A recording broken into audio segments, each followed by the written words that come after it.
Hi everyone, APSLPRB Constable Prelims Previous Paper Maths Question and Answer. Second question. The part above the cone filled with ice cream looks as a hemisphere surmounted on its top. If the height and the radius of the cone are 13 and 4 cm respectively, then the volume of the ice cream. Ice క్రీమ్తో నింపబడిన ఒక శంకువు యొక్క పైభాగంలోనే ice cream బోర్లించిన అర్ధగోళంలా ఉన్నది.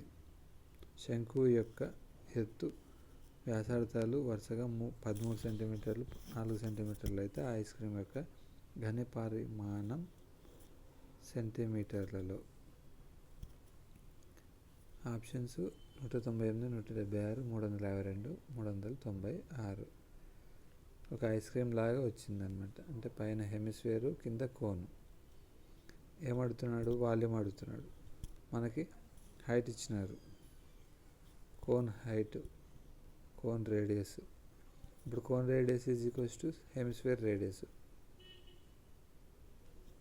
So మనకి hemisphere radius తెలుసు, cone height తెలుసు. Volume కావాలంటే volume of the total ice cream is equals to volume of the cone plus volume of the hemisphere. Volume of the cone ఎంత? 1/3 pi r square h. Volume of the hemisphere 2/3 pi r cube. r తెలుసు, h తెలుసు. So substitute చేసేద్దాం. 1/3 into 22/7 into 4 square into 13 + 8. 1/3 into 22/7 into 16 into 21 వస్తుంది. 7 1s 7 3s. Multiply చేస్తే volume 352 centimetre cube వస్తుంది. Option వచ్చేసి third option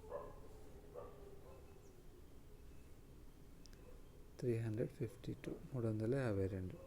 ఏమైనా doubts ఉంటే కామెంట్లో రాయండి.